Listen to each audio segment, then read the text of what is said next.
It's Friday the 13th again, so let's dive into part 3 of Friday the 13th.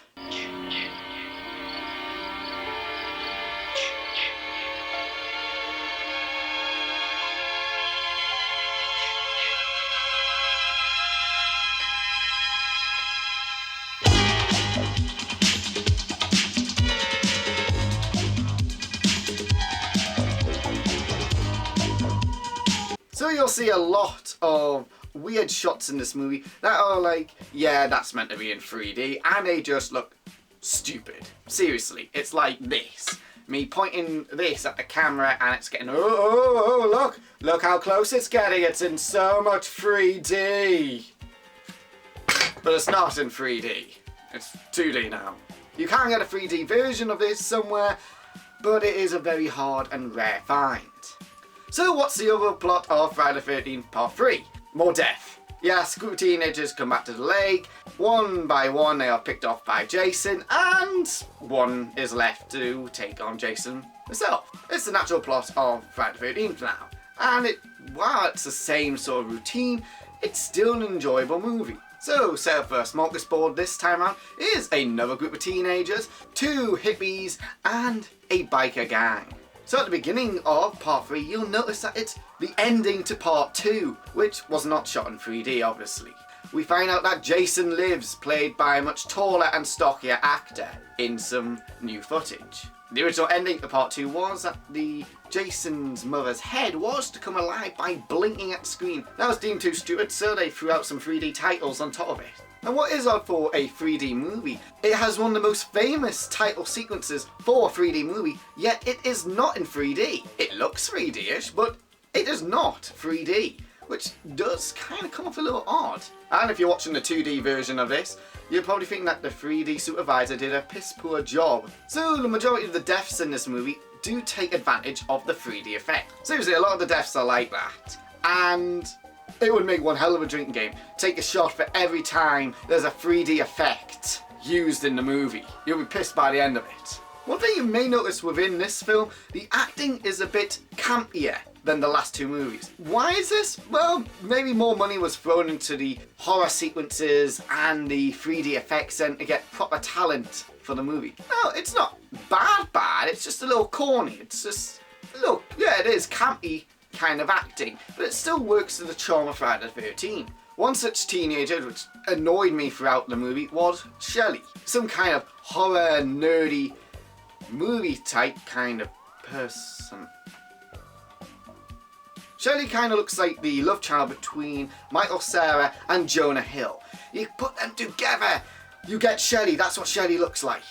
Throughout the movie, Shelly does all these kind of pranks to like scare the other teenagers, and you're like thinking, yeah, this is something to develop into the boy that cried wolf. He's gonna scare them, they're gonna get pissed off at him. Oh, and look, he's been killed, he's dying, and nobody cares. Like, they think, oh, he's just being silly. Oh, you Shelly. Oh, no, he's actually dead. Fuck. One of my favourite deaths is when one of the hippies ends up getting electrocuted while trying to change the fuse. It's kind of an amusing death. Shocking. Positively shocking. Again, practical effects are used in this, and I kind of love the practical effects for some of the deaths. So some of the deaths are very well done, especially the handstand death. That is an iconic kind of shot in this movie, and it's done very well. It looks so brutal, it looks so painful. Obviously getting hacked is painful, but my god, the way he collapses is awful. You feel like half his body broke as he fell. And the aftermath of his death leads to another character's death. Now this, okay, like the Friday the 13th movies, teenagers are being killed. We've seen all this kind of before in horror movies for years, but it's one line. One line is delivered early in the movie that this character is pregnant, and then Jason brutally murders her, stabbing her through the back and through her throat. Sort of a homage to the first Friday the 13th, and then, hey, that's dark. Jason just killed a pregnant teenager. That is harsh, that's brutal. What is amusing, half the deaths that happened in this movie happen within the barn. Watching this was like, don't go into the barn, don't. Oh, great, you just got yourself killed. Brilliant. Oh, no, you're going into the barn. No, don't look further. Oh, and you got yourself killed. Again, Friday the 13th Part 3 is more of the same. Teenagers going to the lake and getting brutally murdered one by one. So, plot-wise, there's not much of a plot. So while the movie is a bit average, campy, and just more of the same, one of the main things this film does is it makes Jason iconic. Friday the 13th Part 3 was the film that gave Jason Voorhees his signature look, the hockey mask. Friday the 13th Part 3 gave him the look. Another great death in this movie is the harpoon shot. Again, taking advantage of the 3D effect. Jason lines up the shot through the eye. Again, all for the 3D effect. The harpoon comes straight at the screen and then, ooh, it's in an eye.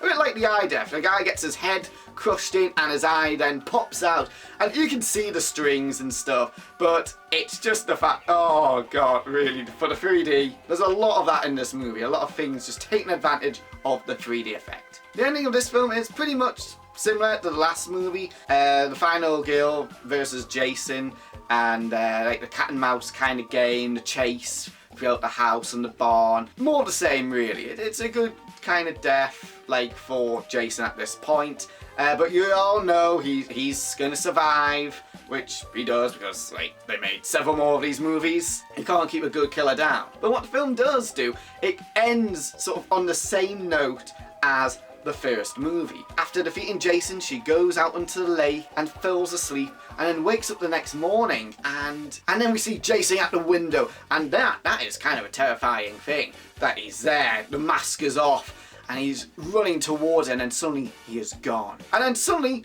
Mrs. Voorhees jumps out the water and then grabs her and it's just like, what?